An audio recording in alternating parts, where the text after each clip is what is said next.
Están grabando todavía, ¿verdad? ¿O sí? Sí, pero está un poco previo, un previo. Ah, bueno. En el año 55 no, mentira, en los años 59, 60, yo estuve, ya me pierdo un poco las fechas, estuve de gerente de la agencia del Banco de Campo Claro, del Banco Provincial. Al lado había una bomba de gasolina, que era del señor Albins. El hijo es un abogado muy famoso, Iván J. Albins. En aquel entonces me financiaba la gasolinera. Yo ponía gasolina y pagaba una vez al mes, porque cobraba una vez al mes. Así era, Otro ente importante en este país fue Sears. Tú ibas a Sears y comprabas todo lo que necesitabas y pagabas una vez al mes. Es correcto. Y eso era en base a confianza, fundamentalmente. Sí. Base que tenías un empleo. Y el empleo daba para comprar. Sí. Lo que me preocupa es que hoy en día no da para comprar. Sí, efectivamente. Hoja de ruta con José María Nogueroles.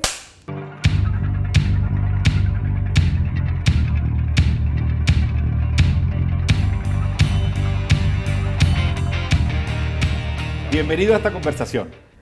Un placer tenerte aquí en esta tu casa. Me provoca decirte doctor Nogueroles, porque así no, dime José María, que es mucho más fácil. Pero mejor es José María y Jorge para ti también. En algún momento, como ya te comenté previo a esta conversación, tuvimos alguna relación.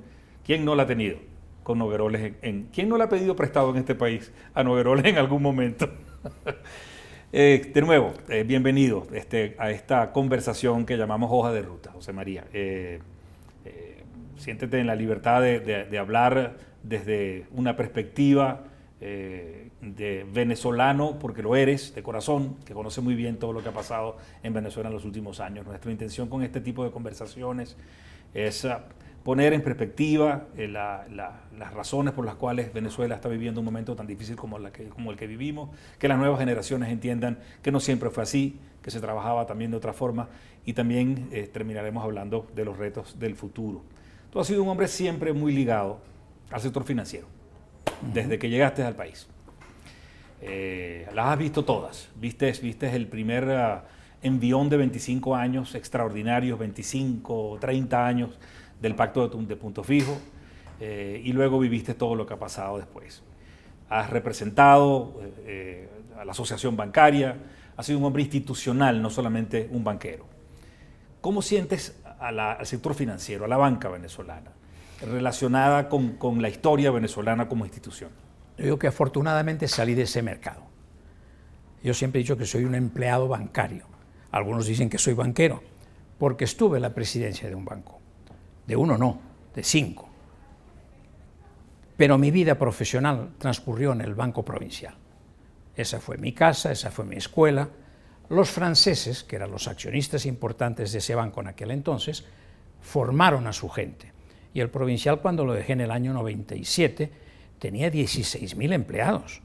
Era una de las instituciones más grandes e importantes del país, financieramente hablando.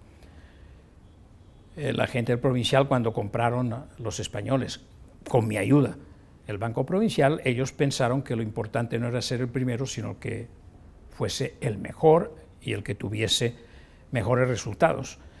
A mí los franceses me enseñaron de otra manera, me enseñaron que la formación de la gente era una cosa muy importante para formar escuela, para ser gente que fuese mucho más profesional. Y me enseñaron también que había pasado la época donde el cliente iba al banco y que el banquero o el empleado bancario tenía que ir al cliente a buscarlo. Te estoy hablando de los años 60 ya. Yo llegué en este país al año 55. Y mi único mérito para venir a Venezuela fue que hablaba español. No tenía otra cualidad. Hablaba español y los franceses lamentablemente no. Con lo cual tenían un periodo de aprendizaje que yo no tuve.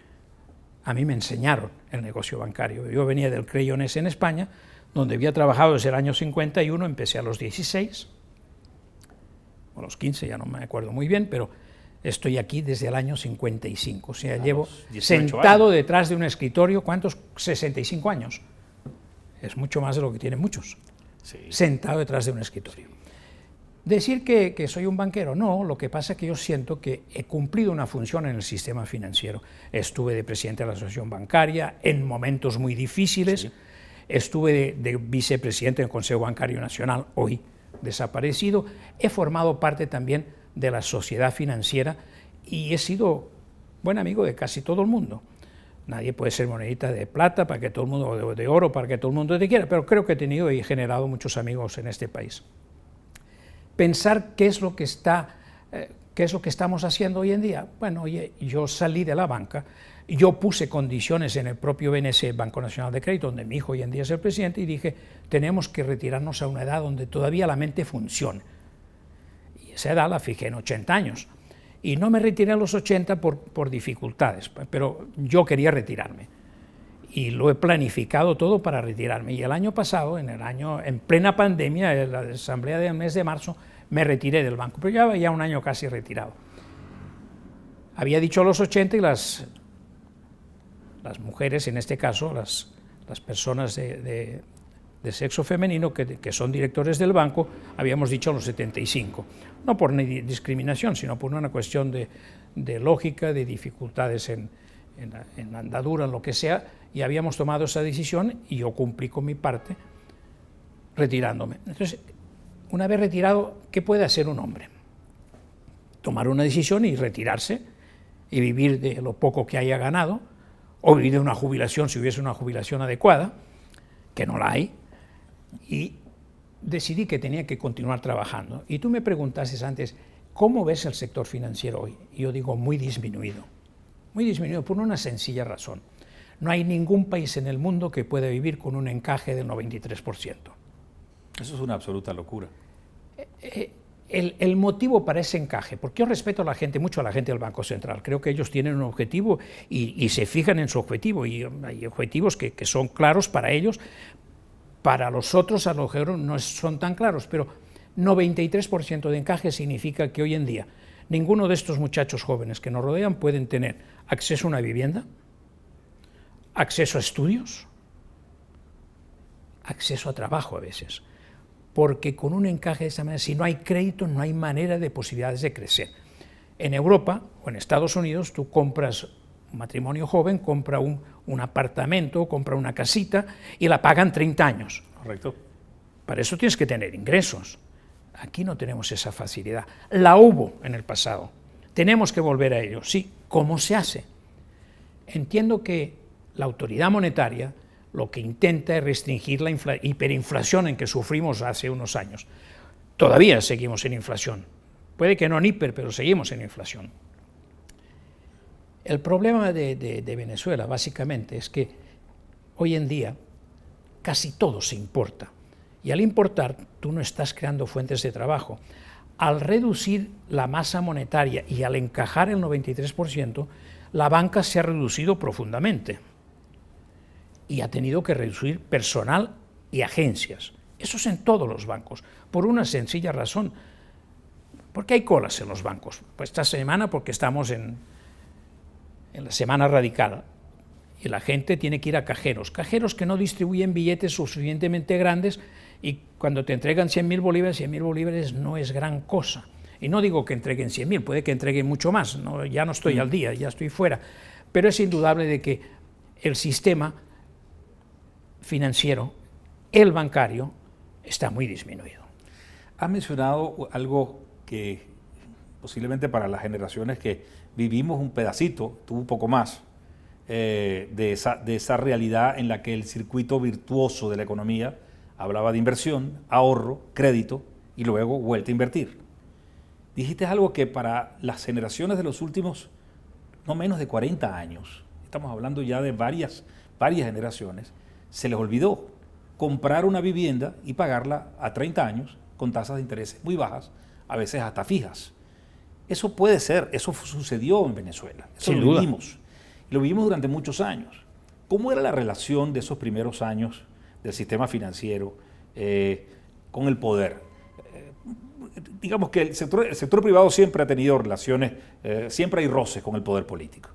Pero la economía real, si no tiene la savia que la conecte y la haga producir, que es el sistema financiero, que la hace dinámica, difícilmente puede funcionar. De manera que la relación, siempre se ha sabido que la relación de la banca con el poder político, es muy tensa, pero tiene que ser al mismo tiempo muy cercana, y sobre todo con la autoridad monetaria. 1955, 1978, un crecimiento extraordinario, bajísima inflación, la gente compraba casa a crédito, carro a crédito. ¿Cuándo perdimos eso? ¿Cuál fue el momento clave? ¿Qué errores cometimos desde el punto de vista financiero, económico, político, si se quiere, para haber roto una cadena de casi 50 años de excelente desempeño económico? Yo diría que el problema surge en el año 83. En el año 83 había un enfrentamiento en la parte económica del país. Se toma la decisión de devaluar. Después de 25 años donde habíamos tenido una moneda que era un ejemplo, era más importante el bolívar que el dólar. No hay que olvidarse de eso. Sí. Bueno. Tú podías viajar a las islas de nuestro entorno y pagar en bolívares y no había ningún problema. Te interrumpo un segundo, pero es que lo lógico era, para gente que ya sabe que cada vez que tiene un bolívar tiene que ir a correr a resguardarse en el dólar, se compraban dólares solo cuando íbamos a viajar. Se ahorraba en bolívares. Sí. Correcto. Porque el bolívar valía. Es correcto. Porque el bolívar estaba seguro, porque el bolívar tenía una fuerza de adquisición extraordinaria. Luego vinieron años más difíciles, pero el control de cambios, el Viernes Negro, febrero de 1983, ese Viernes Negro indudablemente fue un quiebre para el país. Nadie esperaba eso. Indudablemente eso afectó al sector financiero, a las industrias, a todo el mundo, porque todo el mundo se financiaba en moneda extranjera, porque no había ningún problema. La masa monetaria en el país no era lo suficiente, a lo mejor tú te endeudabas en dólares y financiabas en dólares en el país. Voy a tocar un punto que es muy sensible, pero que había dos financieras en este mercado que eran importantes. Una era Finalben y otra era Cremerca. Cremerca la recuerdo, sí. Dos familias, Carrillo Batalla y la familia Sosa.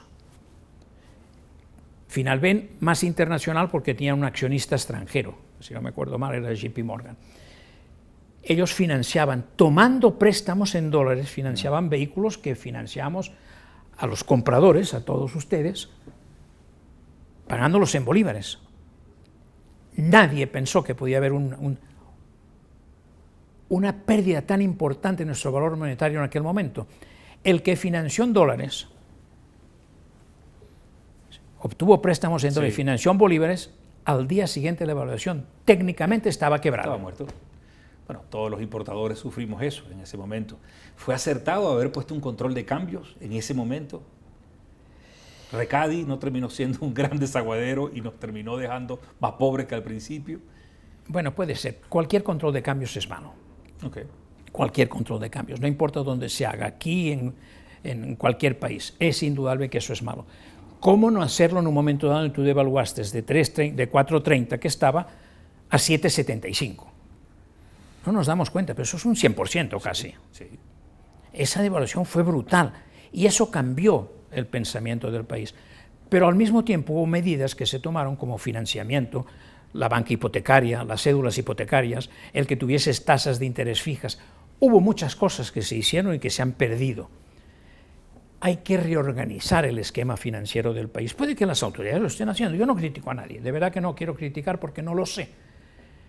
Lo que sí está claro es que la autoridad, la parte tú llamas política, yo llamo la autoridad financiera, tiene unos objetivos que es el que todos tengamos acceso a los recursos monetarios y que todos tengamos, por el trabajo que realizamos cada uno de nosotros, un premio. Ese premio es el salario. Y si ese salario no es el adecuado, entonces, ¿quién va a trabajar? ¿Por qué hay 5.600.000 venezolanos que se han ido del país? Porque no encuentran las condiciones a lo mejor adecuadas para vivir.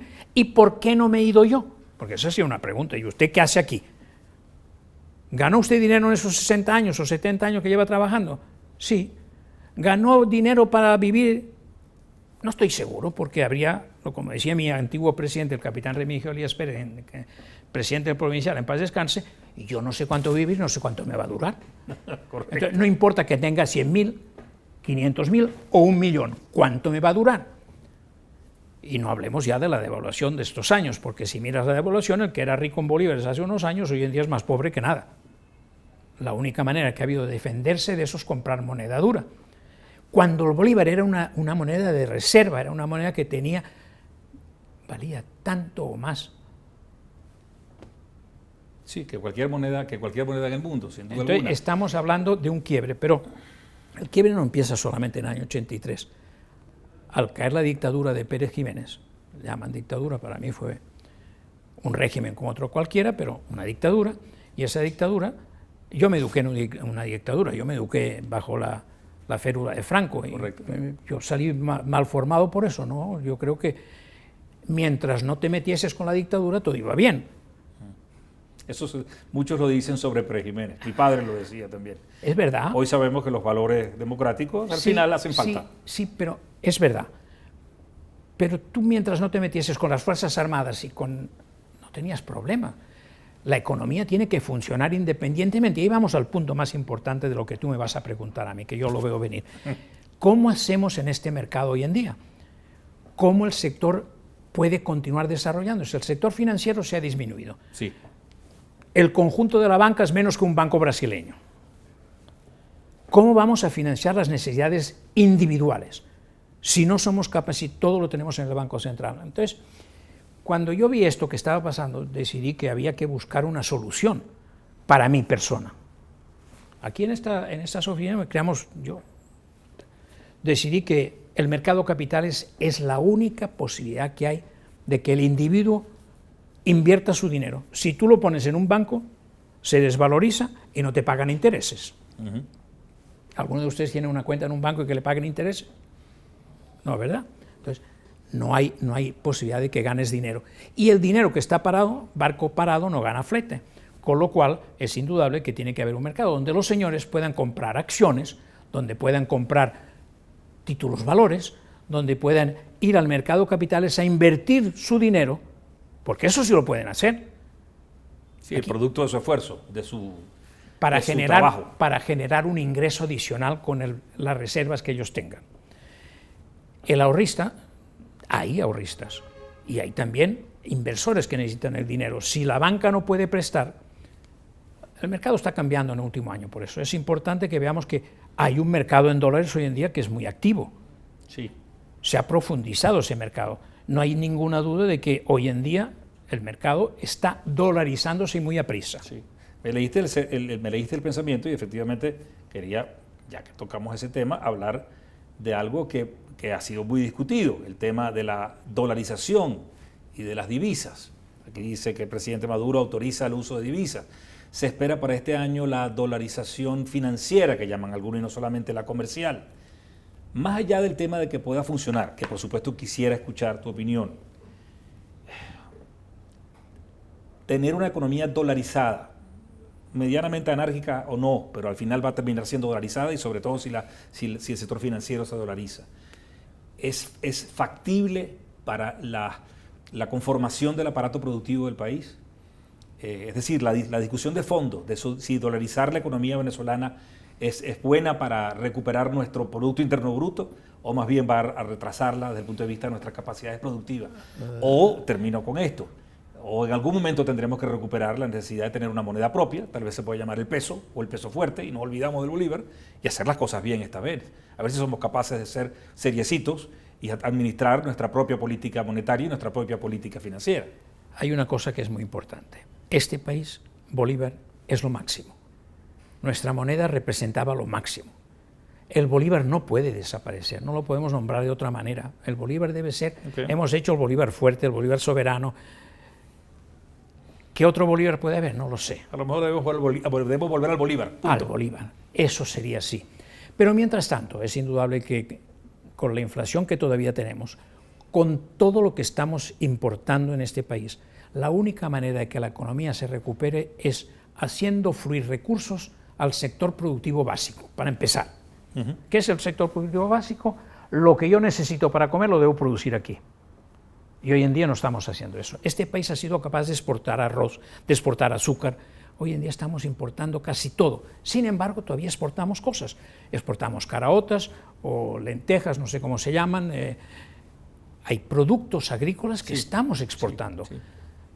Nosotros empezamos hace muchísimos años la palma africana. La palma africana tiene un impedimento que necesita 7 años para ser productiva. Hay que invertir y esperar 7 años para tener una recuperación. Si tú siembras maíz, tienes un periodo y después de 6 meses tú tienes el retorno de tu inversión al vender el maíz que has generado. La palma africana es a largo plazo. Sin embargo, es una planta aceitera y ese aceite es muy bueno.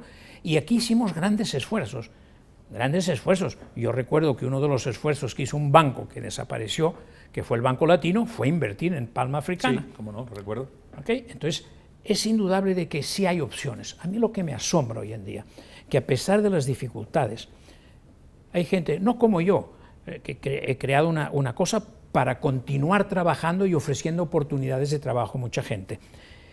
Hay emprendedores en este mercado. Sí, sí, por supuesto que quiero que hablemos de eso según tu gente que visión. que quiere hacer cosas, pero te dejo. Sí, bueno, porque quería justamente abordar ese tema, digamos, ya estamos entrando a lo actual. No podemos borrar la realidad. Este año que acaba de terminar, el 2020, es el 7º año consecutivo en que caímos económicamente, se ha perdido el 80% del Producto Interno Bruto, la economía es una economía enana, similar a cualquier país mediano o pequeño de Centroamérica, pero además estamos imposibilitados de tener acceso a mercados financieros internacionales por el tema de la imposición de sanciones financieras como producto de la crisis política, y eso nos impide refinanciar deuda y pedir recursos nuevos. Esa es la realidad sobre la que estamos. Pero eso no implica que Venezuela está acabada. Aquí hay un sector productivo que tiene ánimos renovados en tratar de hacer de nuevo inversiones y tratar de salir adelante. Adicionalmente a eso, quisiera que tocáramos el tema petrolero, el tema energético, el tema de la industria de los hidrocarburos. Se ha dado por decir, se ha puesto un poco de moda, es decir, que ya no somos un país petrolero. Lo que dejamos de ser un petroestado, y posiblemente, y ojalá lo dejemos de ser por siempre. Quisiera que me abordaras un poco sobre eso. Pero el tema, si no somos capaces, y con esto voy cerrando mi preocupación central, claro que a mí me encanta y quisiera escuchar de ti cuáles son los sectores que tú estás viendo que están más animados para invertir y cuáles tienen las mayores posibilidades, porque puede haber también fracasos en el camino.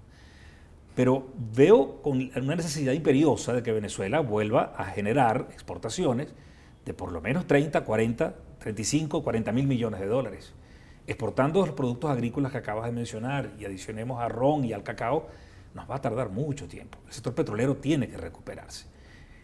¿Cómo estás viendo este escenario? ¿Y cómo ves el año 21 y 22 con esta especie de flexibilización que ha decidido el gobierno poner en práctica? Mira, Venezuela ha tenido ciclos. Es indudable que desde el fin de la dictadura en el año 58, la democracia, años estables, el Viernes Negro creó una crisis en la sociedad. Si miras hacia atrás, si miras la caída, los profesionales portugueses, italianos que había en este país, una gran parte se fue, porque venía el comunismo. Betancur representaba el comunismo. Eso es historia, yo no lo digo yo. Entonces mucha gente tuvo miedo, los profesionales, los ebanistas, toda esa gente, portugueses y tomaron la decisión de irse. Eso creó una necesidad de formación aquí. El INSE fue una buena iniciativa para formar técnicos a las distintas, electrónico, en todas partes. Insbanca, la formación de cursos bancarios, etc. Mira, en mi caso, en el provincial, en su tiempo, lo que hacíamos era estimular a la gente para que estudiase. El programa avanzado de gerencia, los cursos, el IESA, todo eso. Hay promotores en este país, ha habido gente que han hecho cosas por el país. Hoy en día los gobiernos ven las cosas a su manera. La política es una cosa que no tiene que ver con el empresariado. El empresario debería ser autónomo y debería crear sus propias armas de defensa, no contra el gobierno, sino para colaborar con el gobierno, para coadyuvar al gobierno, pero el gobierno tiene que crear normas que permitan al sector empresarial crecer, desarrollarse, generar empleos. Si no es el sector privado no se ocupa de generar empleos, no habrá nadie que lo haga, porque el gobierno no quiere empleados. O por lo menos no debería quererlos. No digo lo que quiere el gobierno, porque entonces estaríamos entrando en política y yo no soy político. No. Pero es indudable que el sector privado debe ser el estímulo de la economía y el gobierno debería facilitar toda la posibilidad de trabajo al sector privado, a la inversión, a destrabar todas las economías. Este es un país con riquezas tan incalculables. Yo he sido un promotor de Guayana. He ido varias veces a la inauguración de Sidor con distintos presidentes. Hoy en día Guayana está parado. Me estabas hablando de Margarita. Margarita es un lugar turístico, la mejor isla del Caribe. Sin duda. ¿Y quién va? Solo nosotros, los venezolanos, y uno que otro extranjero. pero poco, pero muy poco. No estamos creando las condiciones para que la gente venga. Las sanciones, sí, es un hándicap tremendo. Yo, gobierno, lo que buscaría es la manera de buscar la manera de que esas sanciones me sean levantadas. Las sanciones no pueden ser dirigidas al país, tienen que ser dirigidas a los que cometan errores y tengan culpas, pero a los demás estamos sufriendo todos. Todos. El sector financiero está sufriendo no porque sea bueno ni malo, sino porque el sector financiero, las medidas que se toman van en contra de él. Y hoy en día trabajar con el exterior es prácticamente imposible. Sí, estamos todos castigados. ¿Por qué? Pero ¿qué he hecho yo de malo para que me castigues a mí? Eso es lo que yo querría saber. ¿Cómo hacemos para ayudar? Entonces, yo te decía, estoy sorprendido de ver, aquí a esta oficina viene mucha gente. Y estoy ayudando. ¿Cuáles son los sectores que tú crees que tienen más posibilidades en los próximos 18, 20 meses? La alimentación. Todo lo que es agroindustria. Sin duda, eso es lo básico. Pero el emprendedor no puede ir al campo a cosechar solo. Son los grandes los que pueden hacer. Necesitas maquinaria, tienes que ser... el conuco no sirve. No importa lo que dijesen algunos presidentes, no, tienes que tener maquinaria, tienes que tener para hacer grandes extensiones, para producir grandes masas, para producir lo suficiente para comer. Entonces, el crear, que yo haga un jardín vertical, no es que esté criticando, no, pero un jardín vertical, sí, en mi casa tengo, en la terraza tengo ají y tengo algunas cositas, pero eso es para mi consumo. Sí. Con eso no estamos haciendo patria, necesitamos... La maquinaria que viene a este país se está poniendo obsoleta. Las industrias, estamos en un 20% de producción de nuestra capacidad productiva. 22%, no debe ser más. Todo es así. Entonces, ¿cómo hacemos? Pues yo estoy sorprendido. Hay emprendedores que me dicen, señor, ¿tú por qué estás haciendo eso? Me decía un muchacho ayer que estaba sentado aquí. Bueno, mi padre me dejó la fábrica, pero es más fácil importar que producir. ¿Por qué producir? Me roban. Tengo un desgaste en la industria, necesito maquinaria nueva, en cambio yo compro en el mundo, traigo un container y lo vendo. ¿De qué producto? No importa cuál sea, el principio es ese, pero hay gente que tiene ganas de hacerlo. Lo que necesita es solamente el capital para poder importar, porque si importo de China son 4 meses, necesito 4 containers. Sí. Uno que me están fabricando, uno que está navegando, 15 días para... Y eventualmente, si todo va bien, en 3 meses y medio tengo la mercancía. Lo que invertí lo puedo vender. Sí. Entonces, mientras pensemos así, y hay gente que lo está haciendo porque necesitan trabajar, necesitan producir, eso es lo que hace que una economía funcione. Pero si no nos dedicamos a hacer que aquí las cosas funcionen, el futuro es triste.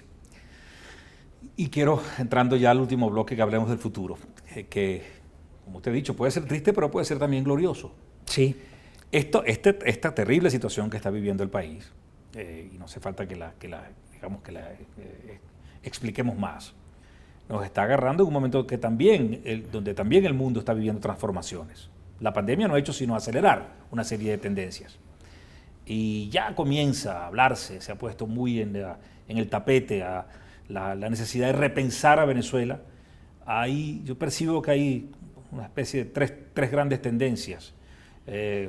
Una que siente que no vamos a salir nunca de cómo estamos y vamos a seguir, digamos, pobres como estamos y muy, muy pequeños. Otra que sueña con volver al pasado y todo futuro lo ve como rehaciendo ya lo que ya hicimos, con el modelo que ya vivimos, con el petróleo y con el Estado poderoso. Y hay otros que creo que son, afortunadamente, la mayoría de los pensadores y creo que muchos de los empresarios, que están empezando a repensar Venezuela en un concierto mundial completamente distinto al que vivimos en los últimos años. Eso implica muchos retos, también en el sector financiero. Podemos estar hablando que inclusive la moneda del futuro sea una moneda distinta a lo que hemos conocido, con la tecnología de blockchain. Miren lo que está pasando, todavía no hay confianza plena en el Bitcoin y algunas otras, pero el mundo se está transformando enormemente. Si tuvieras que hacer otear el futuro, ¿cuál es la vocación que le ves a Venezuela 30 años adelante? Mira, aunque digamos que no, continúa siendo un país petrolero, tiene las reservas probadas más importantes del mundo. Que hayamos sido poco eficientes, que las sanciones hayan afectado la producción petrolera, pero continuaremos siendo en el tiempo un país petrolero. Lo básico es que tengamos una industria. Algunos políticos tuvieron en su día pensamiento de crear una infraestructura para producir. Esa infraestructura, aunque esté ya deficiente, es fácil remodelarla, pero ¿cómo puedo yo comprar equipos nuevos? Hay empresarios que lo están haciendo. Sí. Hay empresarios que están haciendo y que están haciendo muchas cosas que no estamos viendo, pero que muchos productos ya no vienen de China, sino que están producidos aquí en Venezuela, con maquinaria que se ha comprado fuera, pero sí hay empresarios que yo los llamo emprendedores, que sí están pensando en transformar sus industrias en las necesidades de lo que necesitamos hoy en día. Vuelvo otra vez. Venezuela es una potencia petrolera que está ahí en el mundo. Si nosotros fuésemos capaces, no de negociar, yo no creo en negociaciones, creo que tenemos que demostrar que somos capaces de funcionar. Y las sanciones deben caer por sí mismas, porque si yo actúo bien no tengo por qué tener sanciones. Hay que ver cómo podemos solucionar eso. Eso es un problema político. El empresario lo que tiene que buscar es que yo tengo financiamiento. ¿Dónde puedo conseguir financiamiento hoy en día? En ninguna parte. Ningún banco en el mundo me abre una cuenta. Te cierran a los particulares. ¿Que yo tendría que irme al Bitcoin? Puede ser. ¿Qué es el Bitcoin? No sé. A mi edad no puedo cambiar de manera de pensar. Para mí la moneda es la que sea. El bolívar, el dólar, el euro. Pero fíjate, el euro, la peseta que yo conocía, ya no existe. Ahora hay un euro, y entonces un euro eran 165 pesetas. Ya nadie calcula así, aunque los viejos pensamos todavía así. Hablarme de bitcoins a mí, eso es un mundo que es tecnológico, es para los jóvenes. A mí me parece que yo no aceptaré nunca ese criterio. El criterio que llegó a $20.000, bajó a 9.000 y ahora están 40.000. Sí. ¿Y quién me dice que mañana va a bajar a 10.000? ¿Quién lo maneja? ¿Dónde está la reserva del Bitcoin? No lo sé. Sí. Y como no lo sé, lo que no sé no lo toco. Sí. Pero sí, en Venezuela hay mucha gente que está trabajando y no nos damos cuenta, que están modificando sus industrias. Pero hay capacidad para hacer más, sin duda que sí. Pero necesitamos lo básico. Y lo básico es el crédito, interno o externo. Y externo no hay. Es correcto, sin crédito es imposible. No, sencillamente no se puede hacer. ¿Cómo convencer a nuestra autoridad monetaria de que mejoren las condiciones para que haya más créditos locales? O, si estamos dolarizando la economía, que consigamos créditos en dólares también, porque la masa interna de dólares no es suficiente para manejar el país. Tendría que haber créditos externos para comprar maquinaria, para comprar materias primas, pero tenemos que producir. Si no producimos, no funcionaremos. No funciona. Bueno, estamos ya por terminar y quisiera hacerle 3 preguntas para respuestas rápidas. De alguna forma ya las hemos ido tocando, pero eso un poco mueve la fibra de lo que queremos lograr de cara al futuro, con el compromiso de personas como usted y como otras que han vivido este país y saben que puede salir adelante.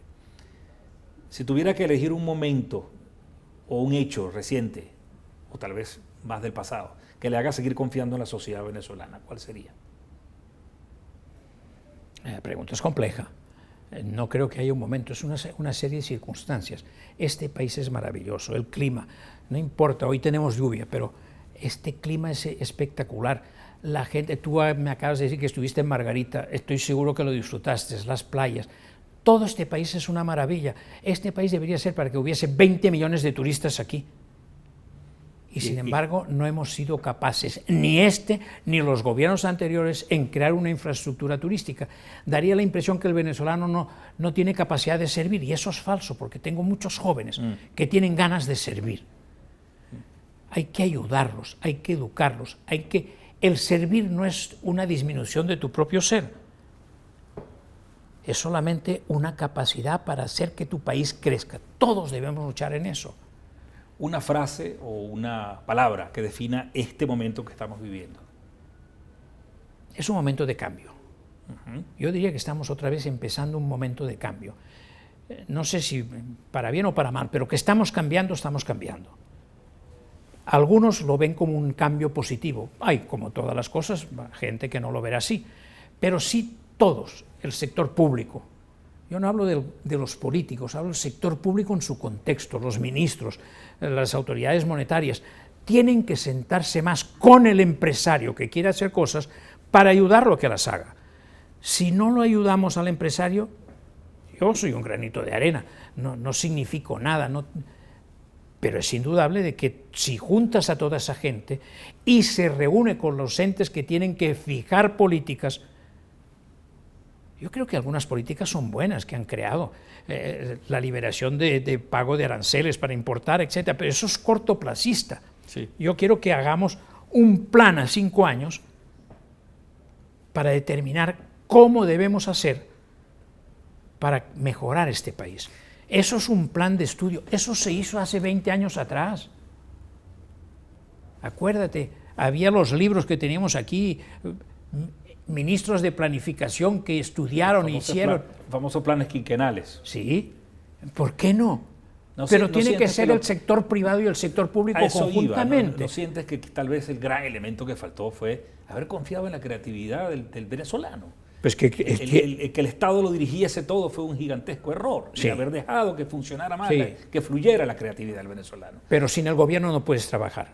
Tiene que ser complementario. ¿Ves el futuro Tenemos que unirnos. con optimismo? ¿Cómo ves el futuro de Venezuela? Yo soy un optimista inveterado. Yo no tengo miedo. Ok. Si no creyese en este país, estaría viviendo en España tranquilo, cerca de mismo. Además, el día que yo en una entrevista con José Vicente Rangel, que me hizo la televisión, me hablaba y decía, no, es que yo estoy aquí porque quiero. Yo soy más venezolano que usted, le dije, porque yo lo escogí, usted no. ¿Es así? Esa es una cuestión de dónde yo me siento más a gusto. Aquí. ¿Dónde yo vivo? Aquí. ¿Quiero irme? No. Ahora, me gusta ir de vacaciones, quiero viajar, sí, como cualquier venezolano.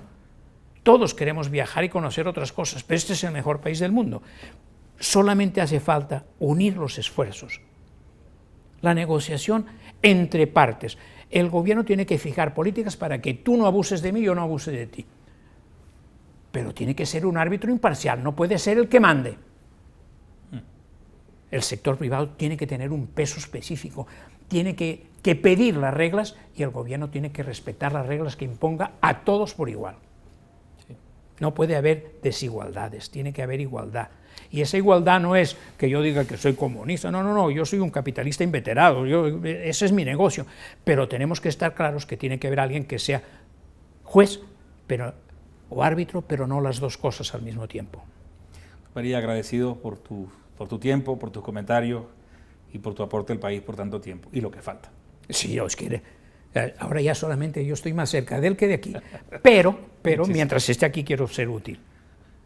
Así será. Muchísimas gracias. Gracias a ti por la entrevista. Ha sido un placer. Y acuérdate, esta es tu casa. Gracias.